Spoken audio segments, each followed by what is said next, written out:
থানা বিএনপির কাউন্সিলের সভাপতি কমল, সম্পাদক রানা। আক্কেলপুর প্রতিনিধির পাঠানো তথ্য ও ভিডিও চিত্রে দেখুন বিস্তারিত। দীর্ঘ 2 দশক পর জয়পুরহাটের আক্কেলপুর থানা বিএনপির ত্রিবার্ষিক কাউন্সিল অনুষ্ঠিত হয়েছে। বুধবার আক্কেলপুর ফজরউদ্দিন পাইলট সরকারি উচ্চ বিদ্যালয় মাঠে জাতীয় ও দলীয় পতাকা এবং শান্তির প্রতীক পায়রা উড়িয়ে সম্মেলনের আনুষ্ঠানিক উদ্বোধন করেন জয়পুরহাট জেলা বিএনপির আহ্বায়ক গুলজার হোসেন।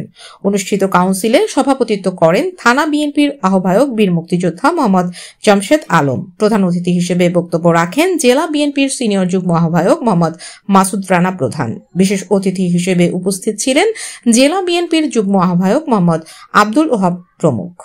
অপরদিকে কাউন্সিল অধিবেশনের পূর্বে উপজেলা ও পৌর কমিটি গঠনের লক্ষ্যে সকাল 9টা হতে বিরতিহীনভাবে দুপুর 12টা পর্যন্ত ভোট গ্রহণ অনুষ্ঠিত হয়। ভোটে থানা বিএনপির সভাপতি পদে মোহাম্মদ কামরুজ্জামান কমল, সাধারণ সম্পাদক আরিফ ইফতেখার রশিদ রানা, সাংগঠনিক সম্পাদক সামিউল হাসান ইমন নির্বাচিত হন। এছাড়াও পৌর বিএনপির সভাপতি পদে মোহাম্মদ আফাস উদ্দিন, সাধারণ সম্পাদক আমিনুল ইসলাম পল্টু, সাংগঠনিক সম্পাদক মোহাম্মদ আনিসুর রহমান নির্বাচিত হয়।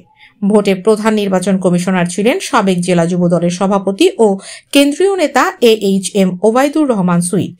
প্রধান নির্বাচন commissioner AHM Obaidur Rahman sweet বলেন, দীর্ঘ 20 বছর পর আজ আক্কেলপুর থানা ও পৌর বিএনপির শান্তিপূর্ণ নিরপেক্ষ নির্বাচন আপনাদের সহযোগিতায় উপহার দিতে পেরেছি।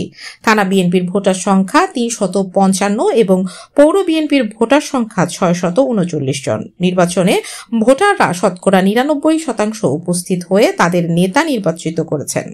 প্রধান অতিথি মোহাম্মদ মাসুদ রানা প্রধান বলেন, দীর্ঘ 2 দশক পর আক্কেলপুর উপজেলায় বিএনপির ত্রিবার্ষিক কাউন্সিল অনুষ্ঠিত হওয়ায় নেতাকর্মীদের মাঝে গণজোয়ার ও প্রাণচাঞ্চল্য ফিরে এসেছে।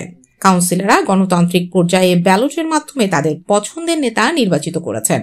আগামী জাতীয় সংসদ নির্বাচনে বিএনপির পক্ষে ঐক্যবদ্ধভাবে ও জিয়ার আদর্শ ছড়িয়ে দেওয়ার জন্য সকলকে কাজ করার আহ্বান জানান।